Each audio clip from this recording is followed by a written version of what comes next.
Maybe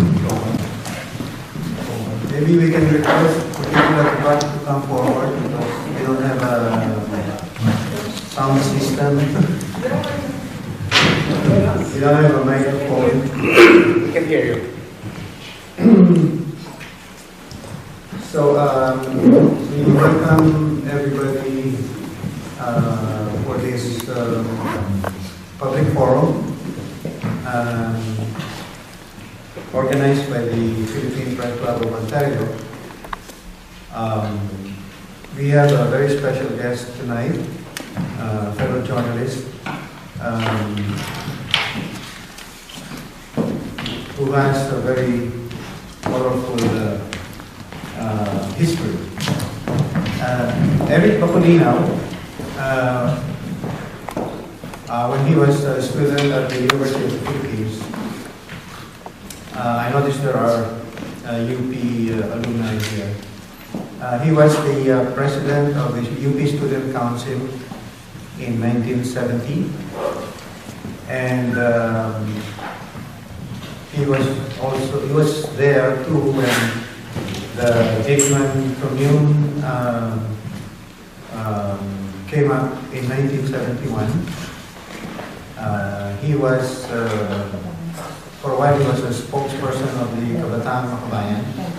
And these were the years when student demonstrations were being held almost every week in Manila. And the peak of the demonstrations was what was called the first quarter storm of 1970. From January to March, almost every week or maybe twice a week, there were demonstrations protesting government policies, protesting the Philippine participation in the Vietnam War, and demanding land reform, lower wages for the workers, and better working conditions for the workers too. Eric, in 1971, I think it was August or before August, he was with a group of student leaders. They visited China. I think they were scheduled to visit for about 2 weeks, and then come back to Manila.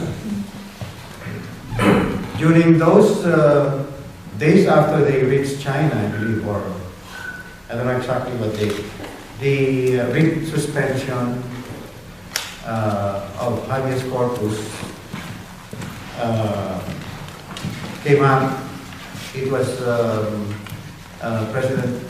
then President Marcos's first big action before martial law of 1972.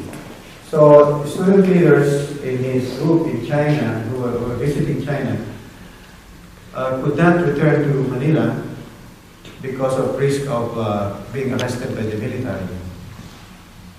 So they stayed in China to wait for developments. It turned out to be a very long wait. And he would tell the story. I don't want to tell the story.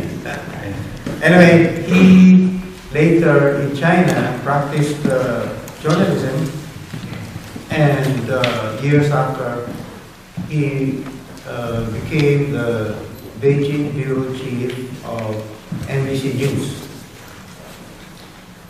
And one important thing is when they covered the Tiananmen massacre in 1989, their coverage won an Emmy Award for that coverage. So it's a very, very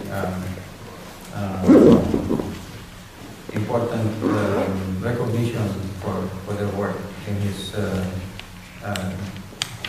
his bureau, Beijing bureau.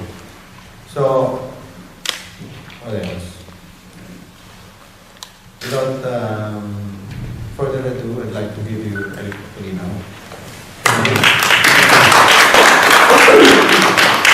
Thank you, Ernie. First of all, thank you for having me notes, especially about China.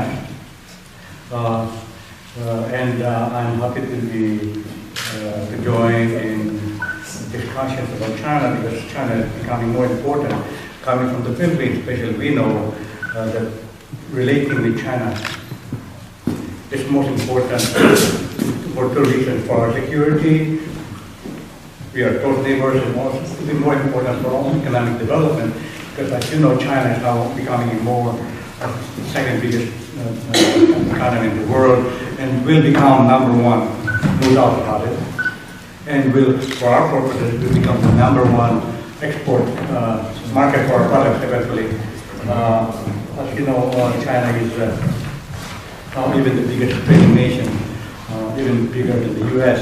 So it's not only exporting, but importing more. So from especially from my point of view of being concerned always about how the Philippines, our country, can catch up and accelerate the dream of own prosperity. Relating with China is a very important issue. So we'll go back more on that later. But in the meantime, I'd like to clarify that I'm here, not in an official capacity as a bureau chief of English, although I exercise